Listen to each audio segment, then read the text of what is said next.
There is a dust up, or you might say even an attack, that came from Donald Trump on a good friend of our show, someone who we admire a lot, even though we don't always agree with him. I think he's one of the most principled and honest people in all of Washington, and that is Republican Congressman Thomas Massie of Kentucky. I just wanted to briefly talk about the episode because it involves Congressman Massie, who, as I said, I find very admirable. But I also think it illustrates something important about the Trump administration, but also the MAGA movement. So there is a budget vote that took place in the House, and typically House Republicans would oppose these kind of votes, these continuing resolutions, which are designed to just kick the can down the road in order to keep the government running, but continue government spending at its current levels, not cutting government spending, not reducing the debt in any way. It's just basically a temporary measure that Washington constantly uses to avoid dealing with the hard issues of spending and spending programs and debt and deficits. And oftentimes conservative Republicans, especially those in the Freedom Caucus or more libertarians, are opposed to approving these. And they've often had votes where many House Republicans have voted no, even at the risk of shutting down the government. This time, Donald Trump took the position, and I understand why, that he wanted all House Republicans to vote yes on the continuing resolution. House Republicans can't afford to lose any members because their margin is very slim. They can basically afford to lose one. And Trump wanted a unanimous Republican vote in support of this continuing resolution. And I think it was important to him because he doesn't want the government shutting down. He wants to pursue a lot of goals that he has, and that always ends up distracting from all of those goals. It ends up becoming the main issue that everybody talks about. He wanted to avoid that. But I think he also feels like with 6 more months or so, he can get a budgetary deal that's more in alignment with his ideology or his goals for the U.S. budget. So I understand why he wanted the yes vote. But Thomas Massie is someone who is deeply, passionately, and genuinely opposed to massive debt, to deficit spending, and on principle just won't vote for budgets that continue to contribute to the deficit or to the debt. And so every single House Republican abided by Trump's request/decree that they all vote yes. It ended up narrowly passing as a result. 1 Democrat voted yes, the rest voted no, and 1 Republican voted no, and that was Thomas Massie. And as a result of that defiance, even though it ended up passing, Donald Trump went to Truth Social and launched this missive against Congressman Massie. He wrote, quote, "Thank you to the House Freedom Caucus for just delivering a big blow to the radical left Democrats and their desire to raise taxes and shut our country down. They hate America and all it stands for. That's why they allowed millions of criminals to invade our nation. Sometimes it takes great courage to do the right thing." Congressman Thomas Massie of beautiful Kentucky is an automatic no vote on just about everything, despite the fact that he has always voted for continuing resolutions in the past. He should be primaried, and I will lead the charge against him.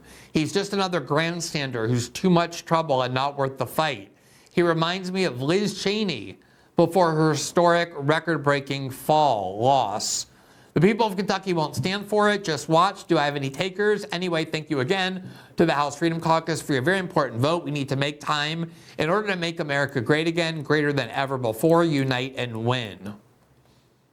Now, what I found so interesting about this is that Thomas Massie, precisely because of all the things I just said, this very principled conviction that he has, this unwillingness to do what's politically expedient, he really is an advocate of America first. Before that was even a term that Trump used. He has a gigantic sign on his office door saying, "No foreign lobbyists allowed here. In fact, if I see any of you entering my office to try and influence my vote, I consider you to be in violation of the law."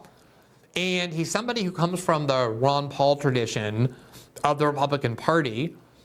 He, I wouldn't say is a critic of Israel. He's more just a person who believes that the United States should use its resources to benefit the lives of American citizens and not pay for and finance other countries, and in particular thinks we shouldn't be involved in conflicts around the world, including in the Middle East, and he doesn't make an exception for Israel. AIPAC tried to remove him in a primary and failed. He's very popular in his district, and one of the people, unsurprisingly, that came out in defense of Thomas Massie against what Trump said was Ron Paul. Here's what Ron Paul had to say in defense of Massie and Trump's attack on him. But anyway, once again, he went after a friend of ours who has earned respect and is probably the most straightforward person in the Congress, except for maybe somebody in the Senate. So, but he's obviously referring to his son there, Ron Paul, but he clearly believes Thomas Massie is the most principled person in Congress in the way that many people, I think rightly so, consider Ron Paul to be. Thomas Massie earned the wrath of the president because he said, I don't think anybody's going to give me a lobotomy and erase all my memory before the vote comes up. But there's no way I could vote for this. And it wasn't hard to figure out why not. He happened to believe that you're supposed to follow your oath of office. It's no more complicated than that. What I'm annoyed about, and maybe Chris is too, is that why would they pick on this, especially that Trump has made overtures to the libertarian group of people in the Republican Party, because that group is silently growing and being instrumental, and that's reflected in a lot of what they are doing. There's no doubt about it. But the easiest thing to do to survive all that is exactly what Thomas does.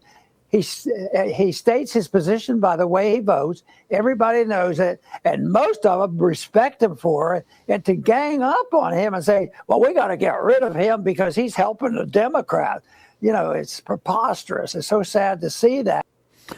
Now, there is a lot of influence, obviously, that Trump wielded in the Republican Party, and there was a lot of success that he had in targeting for defeat or driving out of the party the people who supported his impeachment or became very steadfast critics of his, people like Adam Kinzinger and Liz Cheney, and a bunch of them either lost their primaries or saw the writing on the wall that they couldn't win with Trump so vigorously opposing them. But Trump doesn't have a 100% success rating in doing that. There have been Republicans whom he's opposed who nonetheless won.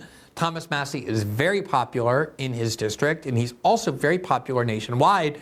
And there's a lot of attempts to suggest that the MAGA movement is this mindless, brainless cult that follows whatever Trump does. And yet the reaction from a lot of prominent conservatives to the attack on Trump was very notable in defending Thomas Massie. Here was Matt Walsh of the Daily Wire, who said Thomas Massie is a great American and by far and away one of our best congressmen. He then went back to X many times to defend Massie. Here's a prominent MAGA account, Texas Patriot, who said Trump just called for Thomas Massie to get primaried. I do not support this. So I think this is what's important here. Obviously, what Trump is going on, and there were a lot of negative reactions as well to the post that Trump put on True Social. Here's just one, Adam Carter, who says Massie is the only one not bought and paid for by Israel. All you conservatives who are falling in line with whatever Trump says really need to do research to what Israel is doing to this country. So there's a lot of support that Massie has. I don't think Trump could succeed in removing him. There is a possibility that now that Mitch McConnell is finally retiring, that Thomas Massie wants to try and run for that Senate seat in Kentucky, and perhaps a very aggressive Trump opposition to Massie might harm him there and have that sort of effect there. But Trump has criticized Thomas Massie actually in the past, during the first Trump administration, for failing to vote the way that Trump wanted, and it didn't really have an effect on Massie's standing. In fact, he's one of the most popular members of the House in terms of having a huge network of very loyal supporters. I have no doubt that any serious challenge to Massie would result in a flood of small donations to him to make sure that those efforts were unsuccessful. So I do find it very interesting that Trump went that ballistic over a single vote that's consistent with what Massie does.